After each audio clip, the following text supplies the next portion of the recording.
मला वाटतं मागच्याच वेळी आपली दुसरीकडे सभा चालली होती तेव्हा विशाखाताईंनी सांगितलंच गद्दाराचे कुठे कुठे प्रॉपर्टी आहेत. कुठे 5,000 रुपये जाऊन मागतात, कुठे 10,000 रुपये जाऊन मागतात. मी त्यांना एकदाच सांगितलं आणि मी माझ्या शब्दाला पक्का आहे. बाकी काही नाही, चला माझा पक्ष फोडलात, तुम्ही तिथे चोरी करून पळालात, खोके खाल्ले असतील, धोके खाल्ले असतील, मला काही, मी आता ते बघायला पण तयार नाही आहे. तुम्ही ज्या प्रकारे गणपती बाप्पाच्या गणपती बाप्पाच्या मिरवणुकीमध्ये माझ्या दादरकरांवर, माझ्या माहीमकरांवर बंदूक रोखलीत आणि पोलीस स्टेशनमध्ये जाऊन बंदूक चालवली ना, त्याच प्रकरणात तुम्हाला UAPA मध्ये अतिरेक्यांच्या कायद्यामध्ये आत टाकणार. यांगर दाखवा मला.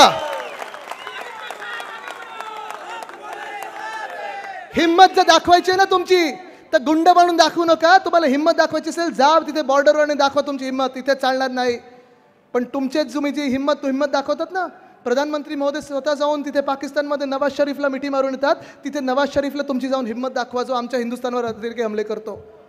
पण माझ्या इथे माहीमकरांवर गल्ली गल्लीत जातात, दुकानदाराकडे पैसे मागतात, बिल्डिंगांमध्ये तुमची इन्व्हेस्टमेंट आहे, फ्लॅट घेतात, झोपडपट्टी पुनर्विकास स्कीममध्ये तुमच्याकडे सगळ्या चाव्या ठेवतात.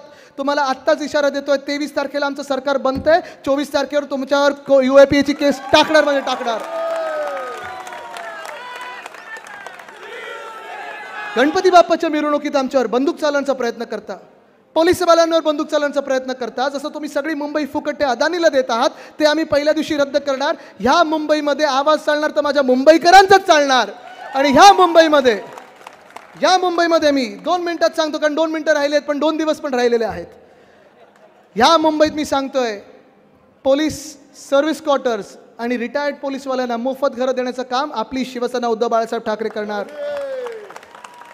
जसं आपण महिलांसाठी बस पास मोफत देणार, BSTचा 1,500 रुपयाचे 3,000 रुपये करणार, 6 सिलेंडर मोफत देणार आहे, तसं मोफत घरांवर अधिकार आपल्या इकडच्या सरकारी कर्मचाऱ्यांचा आहे. जुनी पेन्शन योजना आपण लागू करणार म्हणजे करणार. आणि तरुण जो बेरोजगार आहे ह्या भाजपमुळे झालेला, त्याला आपण 4,000 रुपये प्रति महिना देणार आहे. महेशजी, मला माहिती आहे मी थोडा उशिरा आलो, कदाचित पुन्हा एकदा उद्या परवाकडे प्रचाराला येईनच, पण आजची ही ताकद बघितल्यानंतर, आजचे हे आशीर्वाद बघितल्यानंतर मला वाटत नाही प्रचाराची गरज आहे. तुम्ही जे करताय बरोबर ना साईनाथ, आपल्या सगळ्या ट्रॅकरमध्ये पण तेच आहे. तुम्ही जे करत आलेले आहात, गेले 5 वर्ष करत आलेले आहात, अनेक वर्ष करत आलेले ह्या जनतेची सेवा तशीच करत राहणं गरजेचं आहे. जिंकल्यानंतर, आमदार झाल्यानंतर देखील असंच लोकी राहून, कुठेही बोलबाला न करता, घरोघरी नतमस्तक होऊन आपल्याला जनतेची सेवा करायची आहे. येणारं सरकार आपलं आहे, महाविकास आघाडीचं आहे.